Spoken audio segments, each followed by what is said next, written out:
Mesdames, Messieurs, chers collègues, chers amis, eh bien, nous voici donc réunis une nouvelle fois pour parler de Paul Valéry en ce lieu, le Collège de France, où il a professé, comme vous le voyez ici.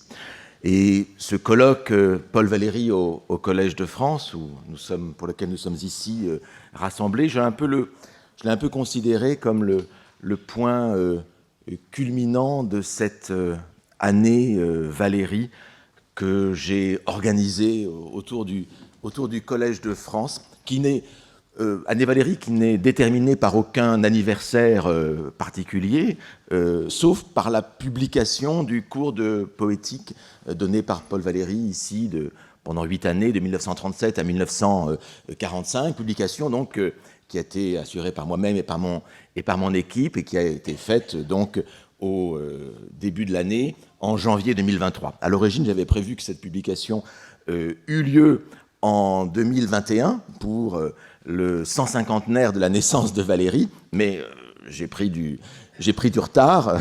On a découvert de nouveaux documents, et bref, au bout du compte, ce n'est paru que début 2023, d'où ce colloque sans justification temporelle de calendrier particulier. Et donc une année Valéry avec la publication de ce cours de poétique, avec le propre cours que j'ai assuré ici, Valéry ou la littérature, entre janvier et mars, et puis ce colloque. Pourquoi accorder tant d'importance à Valéry dans cette histoire de la littérature, de la pensée? Eh bien, parce que justement, il représente dans cette histoire-là, dans cette histoire des idées, il représente un moment exceptionnel. C'est le moment où un écrivain, plus et mieux qu'aucun autre avant lui, prend conscience de son art, prend conscience de ses conditions d'exercice totales, psychologiques, physiologiques, sociales, historiques, économiques, culturelles. Et tout cela apparaît dans le cours de poétique, avec une question fondamentale qui traverse l'ensemble de ces années: qu'est-ce que créer? Qu'est-ce que créer sous toutes ses formes? C'est la grande question. C'est ainsi que Valéry entend le mot poétique, poétique, poiein, le verbe faire en grec. Et c'est la grande question que ne cessa d'explorer Valéry sous toutes ses facettes dans ses murs. Et donc, le cours de poétique, ou du moins ce que nous avons pu en retrouver, est sorti au mois de janvier. Je pensais qu'il était temps, 6 mois après, de réunir tout un ensemble de spécialistes de Valéry ou d'autres domaines, de lecteurs de Valéry, pour revenir faire déjà un premier bilan des lectures de ce cours et de ce que la connaissance que ces documents peuvent nous apporter sur la pensée de Valéry. Je crois qu'il est opportun de revenir sur le contenu de cette réflexion et sur ce qu'elle peut signifier pour nous aujourd'hui. Et donc c'est l'objet de ce colloque où des gens viennent du monde entier, du Japon, d'Italie et des États-Unis en particulier, et puis de France bien sûr, et où nous soumettrons en quelque sorte l'activité générale de Valéry au Collège de France à une large investigation avec donc des lectures du cours de poétique. On s'interrogera sur les théories de la littérature et de la poésie. On s'interrogera aussi sur la théorie du cerveau et de la pensée qu'on a chez Valéry, avec une table ronde avec des neuroscientifiques et un neuroscientifique et un psychologue. Et puis, le contexte politique et idéologique du cours sera mis en lumière. Et je trouve important aussi, et c'est un peu dans la lignée de tous ces cours sur le passage des disciplines qui avait été commencé par être organisé par Antoine Compagnon sur Freud au Collège de France, plus récemment Karl Marx au Collège de France. Là, c'est dans Valéry au Collège de France, il faut aussi entendre comment, au Collège de France, la pensée de Valéry a été reçue. C'est pourquoi je suis très heureux que plusieurs collègues du Collège de France, professeurs, ici, parleront d'abord aussi de la façon dont Valéry a été lu par certains professeurs, ou parleront eux-mêmes, proposeront eux-mêmes leur propre lecture de Valéry et feront leur propre rapprochement. Et donc, vraiment, ce sera un Valéry au Collège de France en entendant ce Haut Collège de France dans tous les sens du terme. Et donc, nous allons parler d'art, de poésie et de et de pensée. Hein. Mais art et poésie sont des mots importants quand on parle de Valéry ici, et c'est la raison pour laquelle j'ai voulu donner aussi à l'œuvre poétique et littéraire de Valéry une place dans ce colloque. Vous le savez, le colloque a été précédé hier par une projection publique de la pièce de théâtre Montfaust, hein, dans une réalisation télévisuelle de 1971. Et puis ce soir, comme une ponctuation qui nous fera entrer dans un autre univers, il y aura une récitation, ici même, exceptionnelle du poème La Jeune Parc par Grégoire Le Prince Ringuet, ce poème La Jeune Parc qui initie en quelque sorte la gloire de Valéry. Et donc, je vous souhaite à toutes et à tous bienvenue à ce colloque Valéry, et je voudrais en particulier remercier tous les organisateurs. D'abord, les soutiens que nous avons eus pour l'organisation du colloque, la Fondation du Collège de France et la Fondation Hugo du Collège de France, qui ont été des partenaires très, très importants pour pouvoir financer ce colloque important. Je voudrais remercier également la co-organisatrice du colloque, Mathilde Manara, qui du reste modérera tout à l'heure la première séance, la première session, et sans qui j'aurais été incapable d'organiser, de créer ce colloque. Je voudrais aussi remercier toute l'équipe en général, Marion Errand, mon assistant Cyril Rouanet, Guillaume Cassard, le graphiste, l'ensemble des régisseurs hein, à qui ce colloque, à cause des événements culturels, pose aussi un certain nombre de problèmes, de difficultés particulières. La logistique aussi du collège, Bruno Bottella, enfin voilà, vraiment, il y a beaucoup de services, tous les services du collège ont été engagés dans l'organisation de ce colloque. Et je voudrais vraiment les remercier. Pour terminer, je voudrais aller vers deux remarques plus personnelles. D'abord, ce n'est pas le premier colloque Valéry qui a lieu au Collège de France. Il y eut un précédent qui a été organisé au Collège, non pas organisé par le Collège de France, mais tenu au Collège de France et organisé par Jean Hainaut le 18 novembre 1995. Et Guillaume Cassard, notre graphiste, a retrouvé dans son bureau l'affiche de ce colloque, qui paraît un peu antédiluvienne, il faut le dire. On a l'impression qu'elle date de beaucoup plus longtemps que 1995, et avec un titre plus claudélien que valérien, il faut le dire, hein, le partage de midi. Et en fait, ce colloque, alors je n'y participais pas en tant qu'orateur, je crois qu'il n'y a qu'une seule oratrice du colloque qui est Marina Javeri, qui était en 1995, qui parlait et qui est aujourd'hui encore avec nous, mais j'y étais. J'y assistais comme un jeune thésard âgé de 29 ans. Cela avait lieu dans une très vieille salle vieillotte du bâtiment de physique à l'étage. C'était avant la rénovation du collège qui a eu lieu au début des années 2000. Et les actes en ont été publiés en 1998 chez Honoré Champion. J'avoue qu'en 1995, je n'imaginais pas qu'il me reviendrait d'organiser le second colloque Valéry du Collège de France. La deuxième remarque que je voudrais faire, c'est qu'en fait, il y a aussi un grand absent dans ce colloque, Valéry, bien sûr, autour de qui nous allons parler, mais Jacques Bouvresse. Jacques Bouvresse qui devait participer à ce colloque auquel je pensais dès mon arrivée au collège et que je pensais organiser, comme je vous l'ai dit, en 2021, en novembre 2021. Et donc je l'avais invité à participer à ce colloque, étant lui-même, puisqu'il est un grand lecteur de Valéry. Et voici le dernier message qu'il m'avait adressé le 25 janvier 2021. Oui, j'avais fait appel... Excusez-moi. J'avais fait appel à Bouvresse déjà dans les années précédentes pour écrire sur Valéry dans un numéro de littérature que j'avais dirigé. Il avait donné un très beau texte, très long, très, très dense, de la philosophie considérée comme un sport, qu'il avait ensuite publié à part comme un livre. Ça, c'était en 2013. Et donc, je l'avais invité, et en 2021, le 25 janvier 2021, il m'écrivait ceci. « Je vous remercie de votre aimable invitation dont je suis très honoré. Je pense que je peux vous donner mon accord de principe pour participer au colloque que vous prévoyez d'organiser au mois de novembre sur Valéry, bien que l'avenir soit en train de devenir plutôt incertain pour les gens de mon âge et que l'on ne puisse plus guère être sûr de ce que l'on sera en mesure de faire à l'automne.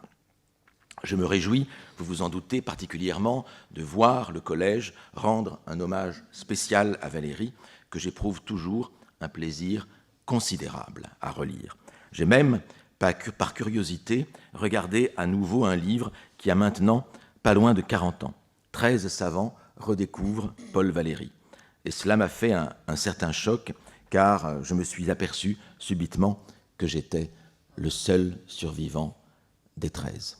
Alors ce livre, tous les Valériens le connaissent, et je pensais vous l'apporter aujourd'hui et vous le montrer, parce que après le décès de Jacques Bouvresse, sa veuve, Geneviève, m'a très gentiment envoyé l'exemplaire même de Jacques Bouvresse, de ce livre très savant redécouvre Valéry, avec des notes de lui-même, un envoi de Judith Robinson-Valéry qui avait dirigé le colloque, puis le livre, qui en est sorti.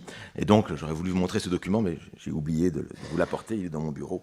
Ce sera pour une autre fois. Mais le fait est que Jacques Bouvresse m'écrivait ceci le 25 janvier 2021, et il mourait 4 mois plus tard, le 9 mai 2021, à l'âge de 80 ans. Et donc je suis très heureux que Claudine Tiercelin m'ait fait l'amitié de venir ici parler du rapport de Bouvresse à Valéry, de sa propre lecture aussi de Bouvresse et de Valéry en tant que métaphysicienne, de parler aussi de ce qui rapprochait Bouvresse et Valéry. Et vraiment, je l'en remercie, Claudine, je l'en remercie très, très chaleureusement. Et moi-même, plusieurs le savent ici, puisque j'en ai parlé assez publiquement sur les réseaux sociaux, j'ai failli même ne pas être là avec vous aujourd'hui pour célébrer Valéry. La science et la médecine m'ont permis de revenir parmi vous en pleine capacité, je l'espère, vous me direz, de tenir ce colloque, mais Jacques Bouvresse lui-même n'a pas eu cette chance, et donc je voudrais lui dédier ce colloque dont il est l'absent. Et puis, pour terminer, ce sera vraiment les derniers mots, je voudrais juste faire un rapprochement un peu historique. Je vous ai dit, nous ne célébrons aucun anniversaire particulier. En revanche, il y a 80 ans, quasiment jour pour jour, Paul Valéry tenait une leçon de clôture. On était le 12 juin 1943 et nous sommes le 15 juin 2023. Donc, à quelques jours près, il y a 80 ans, Paul Valéry, atteint par la limite d'âge pour la 3e fois, en fait, il sera encore renouvelé par le gouvernement, Paul Valéry faisait une leçon de clôture. Alors nous n'avons pas le texte complet de cette leçon de clôture, peut-être un jour on le retrouvera, mais un journaliste de Paris Midi, Pierre Lotte, disons, était là, et il a donné un compte-rendu avec beaucoup d'ironie, mais il reproduit textuellement certains passages du discours de Valéry, que j'ai repris évidemment dans l'édition du cours de poétique, mais que je voudrais ici relire avec vous. Donc ce sont des fragments un peu décousus, mais voilà, qui donnent déjà un peu le sel de ce discours de Paul Valéry il y a 80 ans, quasiment jour pour jour. Mesdames, Messieurs, un poème n'est rien du tout lorsqu'il n'est pas à l'état de diction. Le poème n'existe qu'en acte. Le poète doit viser à paralyser toutes les facultés du lecteur ou de l'auditeur. Il a affaire à quelqu'un qui demeure libre tant qu'il ne l'a pas garrotté. L'idée que le poème est là pour enchaîner, ça c'est une idée très forte qu'on a dans tous les textes de Valéry. Quand un jeune homme vient me demander des conseils, je lui réponds qu'il n'y a pas de conseils. Il convient de se tromper, mais de se tromper obstinément. celles et ceux qui étaient là hier à la projection de mon Faust se souviennent que Faust donne exactement cela comme conseil aux disciples, à savoir trompez-vous, et c'est la meilleure manière, d'avancer. Supposer que des penseurs servent à quelque chose, on pourrait les considérer comme des machines à effectuer le plus grand nombre de combinaisons idéales, soit sous forme de définition, soit de rapprochement que la pratique ne donne pas. Et je trouve que c'est exactement cette définition du penseur, c'est exactement l'inverse pour l'instant de ce que fait l'intelligence artificielle, c'est-à-dire faire des rapprochements que la pratique ne donne pas. L'intelligence artificielle actuellement fait exactement l'inverse. Mais peut-être qu'elle avancera. Mais donc, en tout cas, le penseur est bien au-delà. Le penseur idéal, selon Valéry, fait bien autre chose. Le poète est le personnage le plus vulnérable de la création. En effet, il marche sur les mains. Phrase très mystérieuse, mais qu'on peut comprendre comme l'idée que le poète est celui qui fait l'inverse du prosateur. C'est celui qui met l'accent sur la forme plutôt que sur le fond. Donc il renverse, parce que c'est une manière de comprendre les choses, il renverse le fonctionnement normal du langage. Mais bon, ça mériterait peut-être d'autres commentaires. Et puis ça se termine ainsi. Du reste, semble-t-il, d'après les journalistes, Valéry avait donné un titre ou un thème général à la leçon qui était la poétique dans la vie. La poétique dans la vie. Et là aussi, c'est quelque chose qu'on entendait dans mon Faust hier, à savoir faire de sa propre vie une œuvre qui compte. Eh bien, Valéry continuait ainsi, d'après l'article. Pour cette dernière leçon, il aurait fallu que je vous donnasse une éthique. Je voudrais terminer par une esquisse de ce que pourrait être aujourd'hui l'idée de l'homme. Que veut le fait d'être homme? Ce qu'il peut a dépassé aujourd'hui ce qu'il sait. La vie humaine a été une lutte contre ses propres conditions, et là-dessus, nous n'avons qu'à suivre les leçons de notre organisme. Et on voit ici comment la réflexion de Valéry s'oriente vers une réflexion beaucoup plus générale sur les conditions de l'existence, de la civilisation moderne, et l'histoire même, l'aventure, ce qu'il appelle l'aventure de l'humanité. Nous ignorons nous-mêmes si les mots les plus essentiels comme nature, vie, continuent à avoir le sens que nous leur donnons. Nous avons vu que le temps, l'espace, étaient des mots dont il fallait se méfier. Et c'est étonnant comme Valéry ici se fonde sur évidemment les théories einsteiniennes qui remettent en cause ces catégories de temps et d'espace, mais comment aujourd'hui, effectivement, nature, vie sont des termes qui font problème aujourd'hui encore en 2023. Tout nous a été enseigné, nos sentiments eux-mêmes. Méfions-nous de ne plus trouver en nous-mêmes qu'autrui. Là aussi, intéressant, cette idée que voilà, nous sommes faits par la société, et le langage, en fait, nous relie sans que nous le veuillions aux autres hommes, au reste de l'humanité. Et Valéry conclut ainsi: « Mesdames et messieurs, je vous remercie d'avoir suivi ces leçons. Il s'agissait de matières assez nouvelles et très difficiles. J'ai fait de mon mieux pour les traiter devant vous, sans cependant avoir fait très bien. » Eh bien, essayons pendant ces 2 journées de faire peut-être presque aussi bien que Valéry. C'est tout le mal que je nous souhaite. Merci.